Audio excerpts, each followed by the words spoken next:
Who drives the world forward? The one with the answers or the one asking the right questions? At Aramco, we start every day by asking how. How can innovation help deliver reliable energy to the world? How can technology help develop new materials to reshape cities? How can collaboration help us overcome the biggest challenges? To get to the answer, we first need to ask the right question. Search Aramco powered by how.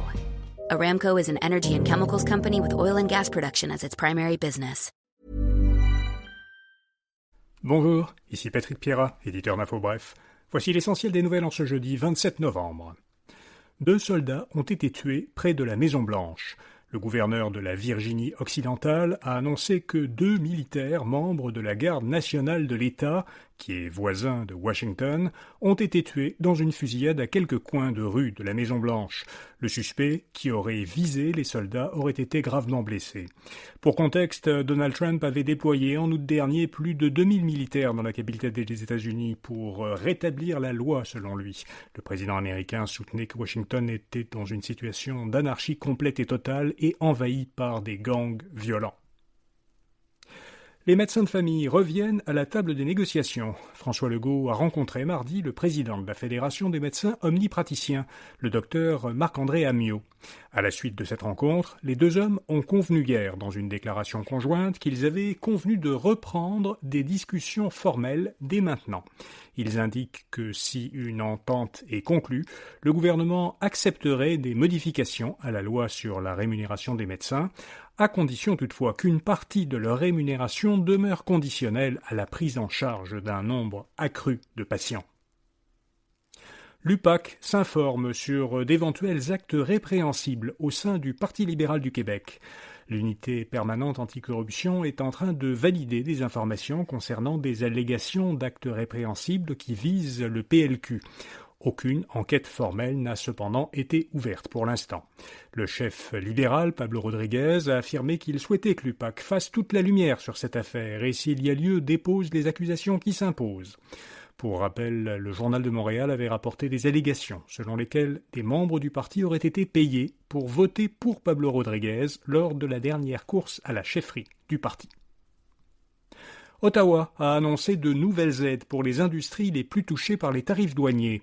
Le Premier ministre Mark Carney croit que ces mesures pourraient soutenir et même transformer les secteurs de l'acier, de l'aluminium et du bois d'œuvre au Canada.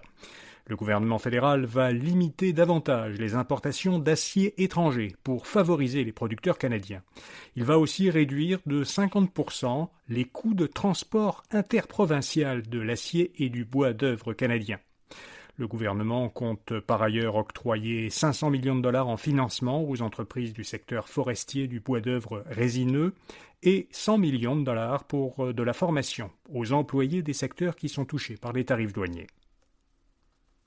La période du vendredi fou, qui vient vendredi, n'est pas toujours le meilleur moment pour magasiner.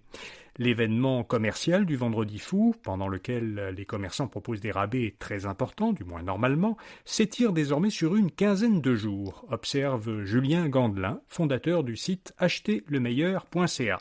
Mais selon une étude qu'il vient de mener, presque 40% des produits présentés comme en rabais lors du vendredi fou l'an dernier étaient en réalité proposés à un prix plus bas à un autre moment de l'année. Pour savoir s'il est avantageux ou non de magasiner le vendredi fou ou dans les jours qui suivent ou précèdent, voyez notre entrevue avec Julien Gandelin à infobref.com ou en suivant le lien dans la description de cet épisode. Apple devrait produire cette année plus de téléphones que Samsung, ce qui serait une première en 14 ans. Selon les données de Counterpoint, une firme d'analyse de Hong Kong, Apple devrait cette année livrer pour la vente environ 243 millions d'iPhones. Sa rivale coréenne, Samsung, livrerait, elle, 235 millions de téléphones.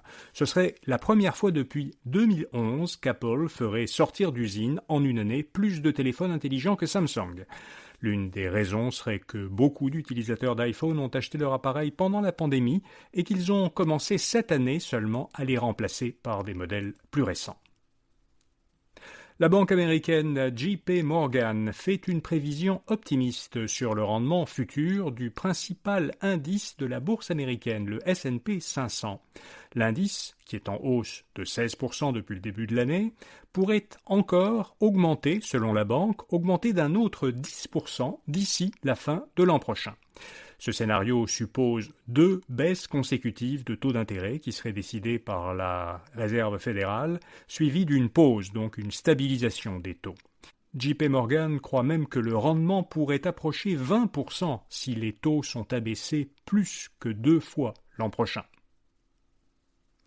La plus ancienne école de brasserie des États-Unis déménage à Montréal. Fondée en 1872, le Siebel Institute of Technology va déménager en janvier de Chicago à Montréal, près de l'ancien site de la brasserie Molson. Siebel explique qu'il a pris cette décision pour des raisons liées au coût de ses activités et aussi aux difficultés croissantes de ses étudiants étrangers à obtenir des visas pour entrer aux États-Unis.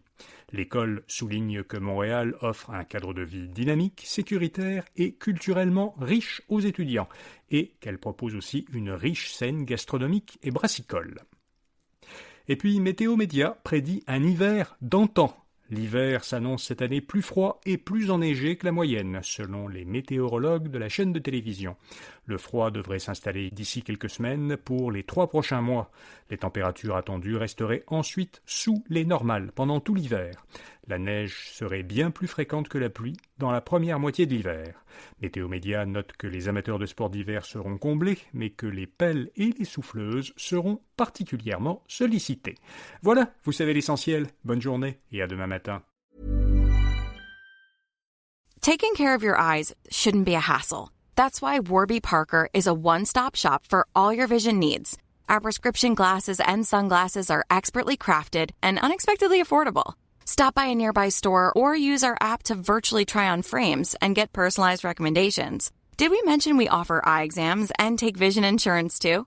For everything you need to see, head to your nearest Warby Parker store or visit warbyparker.com today. That's warbyparker.com.